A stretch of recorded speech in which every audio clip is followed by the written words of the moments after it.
Los tratados con los indígenas americanos. Todos sabemos que la expansión española en América fue debida al arrojo de unos conquistadores de cuya influencia solo pudieron zafarse algunos grupos aislados. Pero parece que esa apreciación no es del todo exacta. A primera vista nos encontramos con Hernán Cortés, que acabó con el imperio azteca merced a la alianza con los pueblos que en Mesoamérica se encontraban sometidos y eran tributarios de Tenochtitlán. Y si miramos al sur, un hecho parecido sucedió en el caso del Tahuantinsuyo. La verdad es que los encuentros bélicos, que no cesaron durante más de 3 siglos, y salvo en casos como la Araucanía, carecían de una envergadura digna de mención, siendo que no tardó en crearse un entramado de relaciones políticas que convivían con otros 2 frentes de conquista que eran, por una parte, y como queda señalado, la guerra, y por otro la evangelización.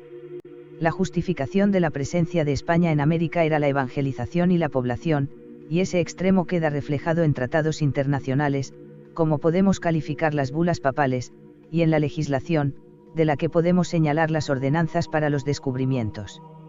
Y era voluntad manifiesta que la paz predominase. No obstante, una cosa era la voluntad de la corona y otra la acción de los naturales, que no siempre coincidía con lo señalado. Así, tanto en el norte del virreinato de la Nueva España como en el virreinato del Perú se producirían situaciones de guerra con los indios de frontera, destacando por el norte el conflicto con chichimecas o con apaches y en el sur con chiriguanos y muy especialmente con araucanos. Los intentos de pacto se manifestaron desde el primer momento, siendo que el primer escenario del mismo se produjo en el primer escenario de la conquista, las Antillas, donde Colón pactó, cierto que de forma no muy acertada, con los taínos. Ya en el continente, la guerra chichimeca, que se extendió desde 1550 hasta 1600, fue para la Nueva España un grave problema en el que la actuación misional y militar tuvo preeminencia, y sus protagonistas principales, al servicio de la corona, serían los tlaxcaltecas y los otomíes, que fundaron ciudades y asentaron la población en el territorio. Esa sería la primera fase, tras la cual, franciscanos y jesuitas, acompañados de una política conciliatoria que pagaba agravios con ganado y herramientas, fundaron misiones y sedentarizaron a los nómadas chichimecas, que si primero eran obsequiados con ropas y alimentos, a posteriori aprendieron la agricultura y la ganadería al tiempo que eran catequizados. El virreinato también creó lo que podemos denominar eufemísticamente fortalezas, siendo que en realidad eran cuarteles que más funcionaban como agentes de una ONG, distribuyendo bienes fan y avals a la par que guardaban de bandidaje, especialmente caminos y poblaciones. Eran los denominados presidios, donde residía una pequeña guarnición heterodoxa compuesta en número importante por naturales. Tratados, como queda dicho, se hicieron desde un primer momento, pero es a finales del siglo XVI cuando queda estipulado cómo debe sellarse ese tratado. Si hasta la fecha el tratado era verbal, dada la imposibilidad de transcribir algo que los naturales desconocían, para estas fechas ya existía cierto conocimiento de la escritura, lo que posibilitaba redactar un documento en el que quedase plasmado el contenido del mismo, no sin por ello abandonar el tradicional intercambio de obsequios. Si esto pasaba en el norte, en el sur el Gran Chaco, la Araucanía y las Pampas eran territorios de especial importancia estratégica por diversos motivos, desde la ganadería que estaba creciendo en Tucumán hasta la necesidad de hacer frente a los bandeirantes que entraban en Paraguay a hacer esclavos, sin olvidar el punto estratégico que es el Estrecho de Magallanes. Así, los pactos se desarrollaron también desde el primer momento, con un resultado favorable como queda demostrado en 1536, cuando, encontrándose sitiado Pizarro, fue salvado de la situación merced a la acción de Mama Contaruacho.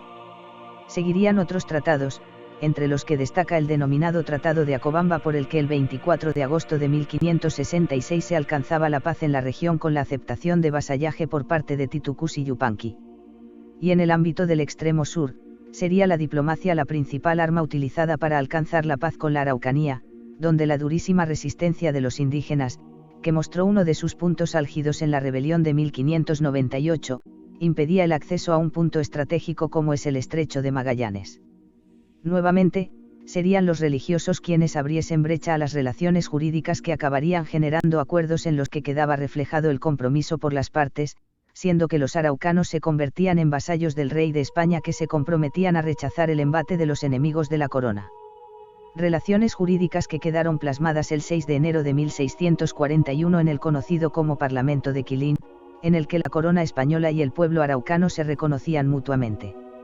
Sería el inicio de una sucesión de nuevas juntas y tratados que fueron sucediéndose a lo largo de los años y que paulatinamente sirvieron para pacificar la zona, con sus excepciones, como dejaron manifiesto las rebeliones de 1723 y de 1766.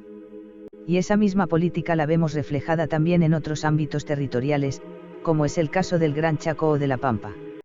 Y todo incluso después del cambio de dinastía, que asumió la política de consenso llevada hasta el momento, aunque bien es cierto que, tarde o temprano, la influencia de la Ilustración debía aportar cambios sustanciales en el tratamiento del asunto. Ciertamente, las ideas liberales se vieron trágicamente plasmadas en el nuevo reglamento dictado en 1772, en el que se remarcaba la necesidad de utilizar la fuerza por encima de la diplomacia. Tras 2 siglos de tratados que habían mostrado su efectividad, las reformas borbónicas hacían que la actuación en ese contexto pusiese fin a la expansión pacífica, que con sus altibajos había conseguido que el continente americano fuese el lugar más pacífico de la Tierra.